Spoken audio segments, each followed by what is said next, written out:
درود با کل شما دوستداران برنامه تلویزیونی ورزش و باز هم مطلب‌های مهم ترانسفری را از فضای فوتبال بزرگ منظورتان می‌گردانیم که این مورد بیشتر در گرد تیم‌های البیون بورانی چرخ بزنند. منچستر یونایتد با تقسیمات اجاره‌ای نوبتی خویش دو بازیگر جوان را موقتاً از دست جواب داد و اینجا منچستر یونایتد پلیستری را به آلاوس به اجاره داد و چونگ را به بروگه روان کرد. وینگری 19 ساله فاکوندو پلیستری تا آخر موسم در صف آلاوس بازی نموده. تیم اسپانی در اظهارات خویش ارزش ترانسفری این اروگوایی را از پنیارول به امیو 8.5 میلیون یورو ارزیابی کرده است. حمله‌ور کاناری 21 ساله تهید چونگ باشد باقی مانده موسم را در بروگه خواهد گذراند. نیمه نخست موسم را باشد این نیدرلندی در صف وردر گذرانید، جایی که در 13 بازی بوندسلیگا یک پاس گل‌آور هم داده بود. با کلی مربیانی که چونگ کار کرده است، کلی آنها گفتند که چونگ امکانیت فوتبال بازی بزرگ شدن را دارد. در بروگه چونگ واقعا هم امکانیت خودنشاندهی را دارد و ممکن که سولشر برایش امکانیت دوم را در موسم بعدی با پیراهن‌های دیوانی سرخ دهد. علاوه بر این منچستر یونایتد لینگارد را به وست هم به اجاره فرستاد. ارتباط اجاره‌ای جانبها تا آخر همین موسم مولد پیدا نموده. در موسم جاری باشد لینگارد یگان بار در صف میو در پرمیر لیگ انگلیا به میدان نبرآمده بود. وست هم یونایتد باشد در این میان سعید بن رحمه را از برنتفورد به عوض 25.5 میلیون پوند خریداری نموده. بلغ کوبان در خصوص شرطنامه پورا با این زاده کشور الجزایر اعلان نمودند. شرطنامه با بن رحمه تا سال 2026 مولد داشته. طبق معلومات دیلی میل ارزش گزارش 25 میلیون پوند استرلینگ جمع 5 میلیون دیگر در شکل علاوه پول می باشد. بیشتر باشد سعید بن رحمه در صف وست هم پیش از آمدن از برنتفورد در شکل اجاره بازی نموده بود. در موسم جاری پرمیر لیگ انگلیا این الجزایری 25 ساله 12 بازی گذرانیده، 2 پاس گل‌آور ارسال همدستگان نموده است. همزمان پاتریک کوترون پیش از مولد اجاره خود را در فیورنتینا بکار نموده و وولورهمپتون برگشت. پس از برگشت ایتالیایی والنسیا حمله‌ور وولورهمپتون پاتریک کوترون را به اجاره گرفت و همین طریق این بازیگر 23 ساله تا آخر موسم در تیم اسپانی میماند. موسم جاری را بازیگر ایتالیایی به طور اجاره در صف فیورنتینا آغاز نمود، اما در آغاز ماه ژانویه وولفز دوباره کوترون را به تیم آوردند. در پرمیر لیگ انگلیا باشد اصلا کوترون 2 بازی گذرانده، همچنین 11 مرتبه در چمپیونات ایتالیا در موسم جاری به میدان برآمده. هیچ وقت زیاده از 35 دقیقه بازی نکرده و یگان گل هم نزده است. بر زمین بازیگر نوکار دیگری والنسیا فراوی پرتغالی شد که طریق اجاره به ورزشگاه مستال آورده شد. دسته رهبری شونده از جانب خاوی گراسیا با همین از اجاره‌گیری حمایتگر فرا از بنفیکا اعلان نموده. این فوتبال بازی 23 ساله تا آخر مولد در والنسیا میماند. فرا میگوید که از کمک به تیم نوش اظهار خوشحالی نموده، از فوتبال خویش لذت خواهد برد. بایر نیم حمایتگر لستر سیتی گری را به مهلت 1.5 سال خریداری نمود. جانبها با همین شرطنامه به مهلتی تا 30 میلیون سال 2022 امضا نموده. از جزئیات مالی این گزارش معلومات بیشتری افشا نشده است. در موسم جاری باشد این انگلیسی 24 ساله تنها یک بازی در صف لستر در پرمیر لیگ انگلیا گذرانیده است و خلاص. بازیگر یک زمان نهایت پراستعداد که اولادان یامایکایی دارد، حتی در موسم قبلی وارد هیئت اساسی روبهان میشد، ولی در همین موسم باشد در احتیاط جای گرفت و تنها در دقیقه‌های کمترین به میدان میبرآمد. همین طریق از وقت بسنده بازیکنی در لستر محروم شده، گری من بعد نزد همشهریش لیون بیلی در بایر بازی خواهد کرد.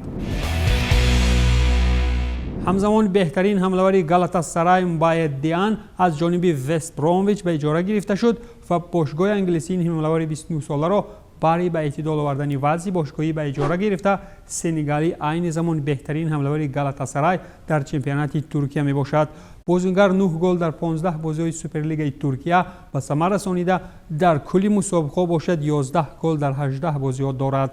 تابستان سال 2019 باشد اسپارتاک برای این فوتبال باز 9 میلیون یورو پیشنهاد کرده بود. آن وقت این بازیگر از جانب بروگه به اجاره گرفته شده بود، اما 1 سال بعد برگشت به ترکیه نموده بود. علاوه بر این فولخم سری را و یا خود بازیگری را که یک زمان رهبران بارسا از برایش خوب نداشته بودند تا آخر موسم به اجاره به بردا روانه نمود و تیم فرانسوی نیز در خصوص گزارشی نیمه‌نهایی فولخم ژان میکائل سری اعلان کرد. پیشتر باشد این بازیگر 29 ساله منتخب کوت دیوار در لیگ یکم فرانسه در صف نیسا به مدت 3 سال هنر آزمایی کرده بود. در این موسم باشد سری در صف فولخم تنها 2 بازی گذرانید و این 2 بازی هم در جام لیگ انگلیا. در موسم قبلی باشد این نیمه‌نهایی در صف گالاتاسرای به طور اجاره بازی می‌نمود. پارما باشد در نوبت خود با بهترین نشانزن لیگ رومانی من شرطنامه همکاری امضا نمود و با همین نیمه‌نهایی استیاوا دنیس من ادامه فعالیت ورزشی در سری آ می‌کند. پارما با این فوتبالباز 22 ساله شرطنامه تا تابستان سال 2025 امضا نموده. پیشتر باشد خبر داده میشد که باشگاه رومانی از برای بهترین نشانزن خویش قریب 12 میلیون یورو جمعی 3 میلیون دیگر در شکل علاوه پولا به دست میگیرد. من در موسم جاری چمپیونات رومانیا 14 گل در 18 بازی به ثمر رسانیده در میان بهترین نشانزن‌های چمپیونات فوتبالی کشور رومانیا در موقع اول است. استفان الشعراوی باشد پس از آنی که سال پار از ملک چین بیرون شده نتوانست و با چشمان پرهلم و حالیزار آخرین امکانی برگشت به روما را از دست داده بود، تنها در همین زمستان به آرمانش رسید. روما الشعراوی را چون فوتبالباز آزاد به دست آورد و با همین نیمه‌نهایی منتخب ایتالیا برگشت به وطن نمود. الشعراوی با تیم ریمی شرطنامه چون فوتبالباز آزاد امضا نموده. یک هفته پیش باشد این ایتالیایی 28 ساله با شانگهای شنخوا شرطنامه کاری ختم نموده بود. وقتی که من باری نخست بر ریم رسیدم همانا جالبیت بزرگی شهر و باشگاه مرا سوی خود کشید. پس از رفتن من درک نمودم که روما همه وقت در قلبم خواهد ماند. این حال من پزمانی از نو به میدان برآمدن در این باشگاه و همچنین به بر نمودن پیراهن باشگاهی هستم، اظهار نمود الشعراوی. همزمان پاریس سن ژرمن دروازه‌بان جوان لهستانی خویش بولکا را به اجاره به شاتارو فرستاد و اینم البته به خاطر کسب تجربه بیشتری بازیکنی. همین طریق بازیگر 21 ساله تا آخر موسم در لیگ دوم در سطح شاتارو بازی نموده. نماینده لیگ دوم در اساس قرارداد اجاره‌ای از حقوق خریداری هم برخوردار نیست. نیمه اولی موسم جاری را باشد مارچین بولکا در تیم دیویزیون دوم اسپانی در کارتاخنا گذرانیده بود. به طور غیر انتظاری لهستانی یک زمان نقطه مرکزی اشتیاق از جانب گراند پاریژی گردید، ولی بر زمین حتی وقتی در اجاره بودنش در کارتاخنا خاکسارانه نیز خود را نشان داده نتوانست. خیلی ممکن که بولکا در لیگ دوم در صف شاتارو که از میان 20 دسته موقع 20 را دارد از خود دوم باره نشان داده تواند. پس از آنی که سابق دروازه‌بان زنیت یوری لادیگین به تیم پاس یونانی گذشت، باز یک بازیگر دیگر پرمیر لیگ روسیه ادامه فعالیت ورزشی در چمپیونات یونان میکند و این نفر حمایتگر روبین الگ دانچنکو می باشد که به آیک گزارش کرد. دانچنکو باشد خود به صف تیم قزانی هنوز در ماه ایونی سال 2019 گزارش نموده بود و تا این دم 20 بازی در صف روبین دایر نموده است. از ماه آگوست سال 2020 بازیگر نام برده در تیم اوفا در اجاره قرار داشت. در موسم جاری چمپیونات روسیه باشد دانچنکو 15 بازی گذرانیده 5 پاس گل هم ارسال همدستگان نموده است. در صف سسکا باشد آدولفو گایچ امکان داشت که به آرژانتین برگردد و نسبت بازیگر 21 ساله خودی بوکا جونیورز توجه داشت، می‌نوشت لا کویاوریا. اگنت این فوتبالباز چنین نویدها را وقتی مصاحبه با متر ریتینگز تصدیق نمود. آنها واقعا هم در مورد گایچ اشتیاقمندند، اما عین حال کلی اندیشه‌های گایچ با سسکا پیوندند. نوابسته به اشتیاق تیم‌های چون بوکا و سخن‌های موتیواسیونی اگنت آدولفو در مورد مزاجش ترانسفر گایچ به سسکا از ناموفق‌ترین ها عین حال در امور فوتبالی روسی شناخته می‌شود. همین طریق سسکا گایچ را به بوکا جونیورز نفروخت و اجاره به بنونتو تا آخر موسم با حق خریداری روان نمود. باشگاه ایتالیایی این حمله‌ور 21 ساله را تا آخر موسم جاری به اجاره گرفته. پیشتر باشد خبر داده میشد که بنونتو به طور پوره معاش این بازیگر آرژانتینی را هم پرداخت میکند. گایچ باشد خود در صف سسکا 18 بازی در کل مسابقه گذرانده تنها 1 گل زده است. این نفر ماه آگوست سال 2020 از سان لورنس آرژانتینی با عوض 8.5 میلیون یورو خریداری شده بود. هنوز در آغاز ماه دکامبر ژیوانولدو وییرا د سوزا 34 ساله و آسان‌تر کرده گویم خلق از شانگهای سیبک بیرون شد و شرطنامه‌اش با این تیم به انجام رسید و طبق قاعده‌های نوی لیگا باشگاه نمیتوانست که به این بازیگر 20 میلیون یورو پرداخت کند، چرا که محدودیت‌های نوی وارد شده مانع این کار شدند. شتوره فوتبال بازی برزیلی طریق مطلب رسانه می گفت هر روز نسبت خلق پیشنهاد از تیم‌های اروپایی می آمد. نشریه ابولا باشد انیق کرد که تیم‌های پورتو، فنرباخچه و گالاتاسرای با بشکتاش، تیم‌های عربی و زنیت نسبت خلق پیشنهاد قطعی داشتند.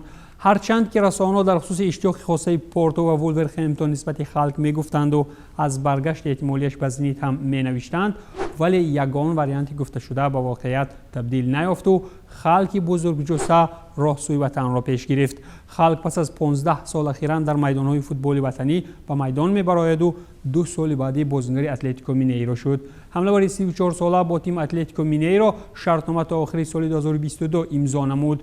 باشگاه برزیلی باشد از آن نمیگوید که چند قدر پول برای خلق پرداخت می‌کند، اما تیم‌های ترکیه و پورتو با زنیت 3 میلیون یورو در یک سال وعده کرده بودند. اتلتیکو باشد عین زمان با 57 گل در جدول چمپیونات مقامدار زینه چهارم بوده دسته را خورخ سان پائولی تمرین می‌دهد.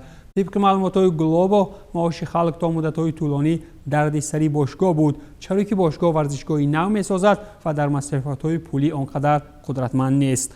ولی بر زمین اتلتیکو مینیرو مستقلانه معاش خلق را پرداخت می‌کند، هرچند که سرمایه‌گذاران هم در این راستا به باشگاه دست کمک دراز کرده بودند. یادداشت می‌کنیم که خلق از سال 2016 تا سال 2020 در چین در صف تیم شانگهای سیپیک برآمد نموده تا این مدت در زنیت و پورتو برآمد کرده است. در آخر برنامه علاوه کردنیم که حمله‌ور مرکزی آنتونیو سانابری 24 ساله از بیتیس به ترینو گزارش نموده مهلت شرطنامه‌اش 4.5 سال را تشکیل داده، ارزش گزارش باشد 10 میلیون یورو را تشکیل داده است. حمله‌ور اساسی منتخب پاراگوای در صف بیتیکوس موقع مستحکم نیافت و با گرفتن شرطنامه طولانی به بلوتی و ترینو برای برآمدن از قهر جدول سری آ کمک خواهد کرد. خلاص که تا کجا کارنامه بازیگر نالازمی بیتیس برای ترینو لازم شده میتواند تنها در مسیر دورهای من بعد سری آ معلوم خواهد شد، ولی انیق است که برنامه بعدی تلویزیون ورزش که منظورتان میگردد این ورزش و تیپ است که از منفعت‌های ورزش میگوید. خیر از ورزش دور نمانید.